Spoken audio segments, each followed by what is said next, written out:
You're not born a murderer, but the society turned you into one. Now that I have your attention, let's talk about Dead Poet Society. But first,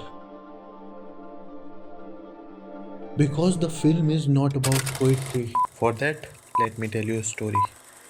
Once there was a kid who loved to draw, not chasing praise, not asking for more. He drew because the noise would slow, brush found shapes he didn't even know. His parents smiled. It's just a phase, a child's spark that fades with age. Then one day they showed him roads, two paths that carried different loads. One was wide, well lit and clean, labeled success, safe routine. The other was narrow, dark, unsure, no promises, no path secure. But just one sign, worn and old, dangerous, and so he told.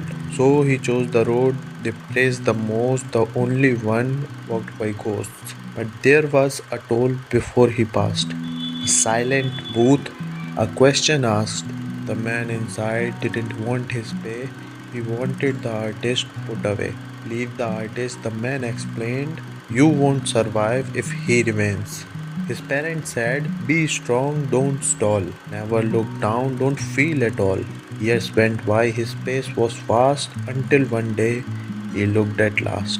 The road beneath was not of stone but flesh and skin on brittle bone. Bones of painters who laid brushes down, musicians who stopped chasing the sounds, writers who learned to hold their tongue, dreams unfinished, songs unsung. That's when the truth began to show. The road is built on what we throw. A world held up by buried art, by killing the gate, by tearing the heart. This isn't success, now you see it clear. It's a graveyard people learn to cheer.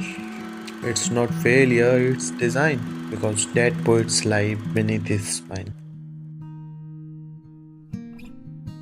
The film opens on a painting, row of boys, same uniform, same posture, almost indistinguishable. These are Welton boys, well dressed, industry standard, a candle lit.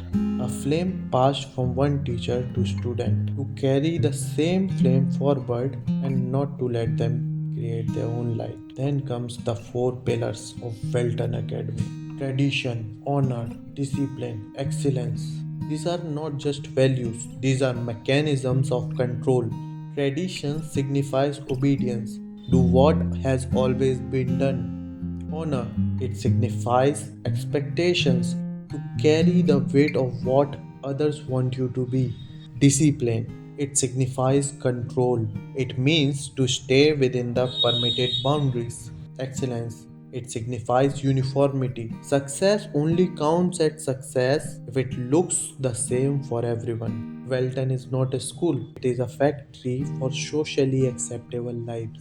Each character we see is crushed by a system differently. God is buried under the expectations, living under the shadows of a perfect brother. Neil is focused into excellence. His father deciding his future, his profession, his identity. Charlie, otherwise known as Nwanda, rebels against discipline, challenging authority openly, whereas Cameron submits completely, fear disguised as morality.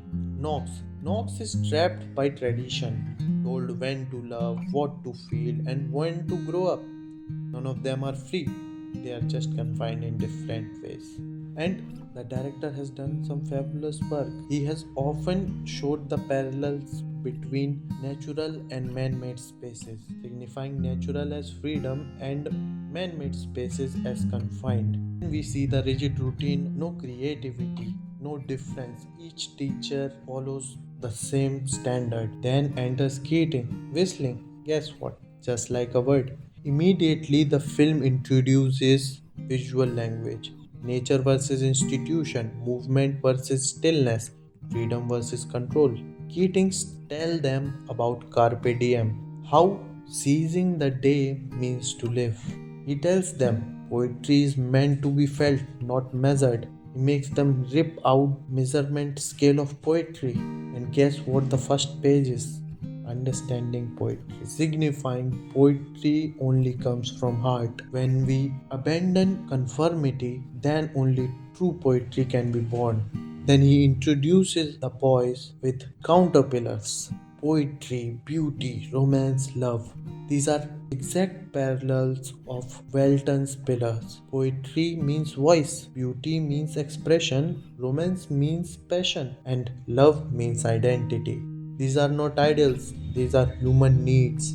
These are the first cracks in Welton's pillars. The boys are inspired from Keating. To the boys, reform the society. Keating tells them the dead poet society's only goal is to suck the marrow out of life. In the old Indian cave, not coincidence, the cave is a symbol, a warm escape from this cold world of authority, surveillance, and uniformity. It is an escape where they can be themselves. Here, boys are not students, they are voices. But this freedom is fragile. It exists only at night, only in hiding under the ropes, head covered in hoods, because they know the system is still watching. And then comes the awakening that changes everything. Todd finds his voice, Knox follows his heart.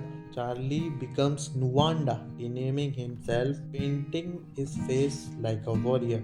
Neil auditions for A Midsummer's Night's Dream, a Shakespeare play that mirrors the film perfectly. The play follows the story of two worlds Athens, the world of law, the forest, the world of chaos. And Neil becomes the Puck, a trickster spirit, a wild and free, and the authorities of both worlds are trying to stop them. Welton is Athens, and the cave is the forest. For the first time, he feels himself. For the first time, he can say what he feels. He enjoys every moment on the stage, but in the end, his father sees him.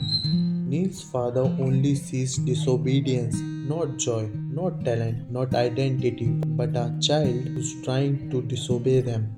This talented boy who's wasting his time in a disrespectful hobby. The system tightens its grip. Neil is dragged back into the cage, and then we see a confrontation between authority and individuality. Neil is trying to express his feelings, but his father shut him down. He refuses to see him for what he is. He refuses to hear him, and then silence.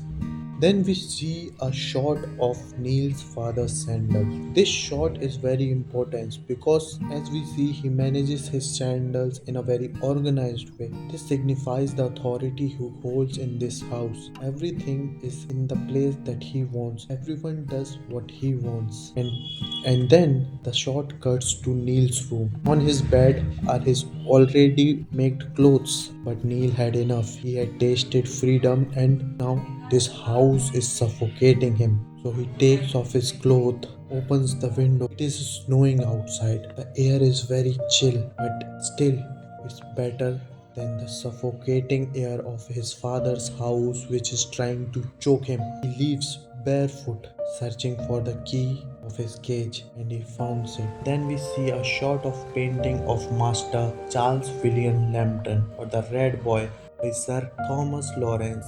This painting is a symbol of personal loss, a painting of a child who died at the age of 13 and his father was a political personality of that time. Neil's father wake up saying what's that sound, but we never hear any because he refused to hear Neil's real voice. He walks out of the room, turning every light in the room on one by one, every room, trying to see where Neil is.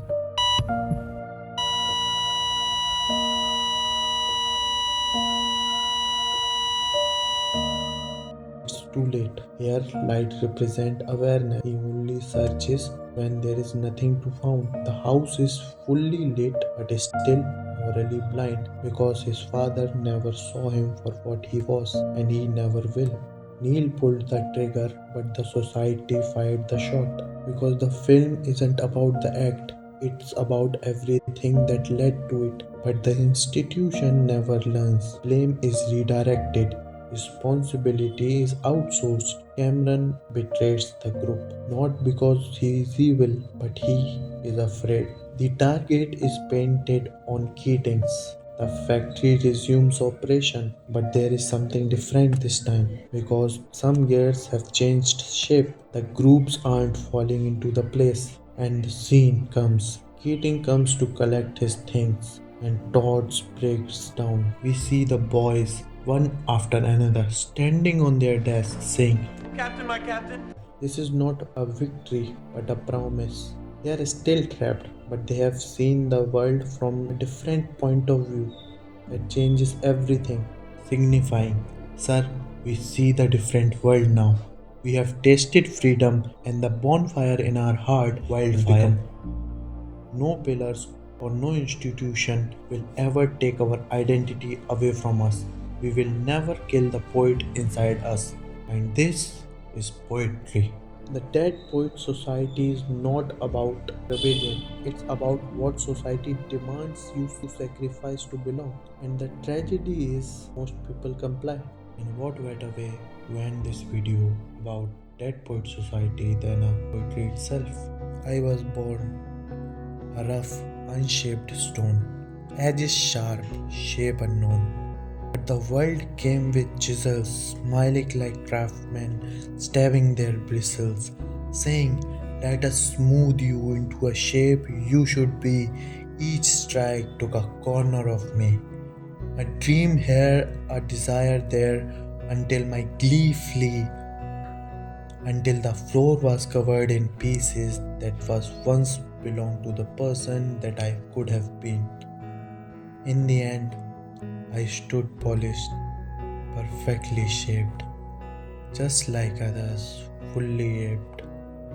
People came to see only shine, but none noticed the grime, the dust at my feet, the only part of me that was truly mine. Now you tell me, did the era of Dead Poet Society end?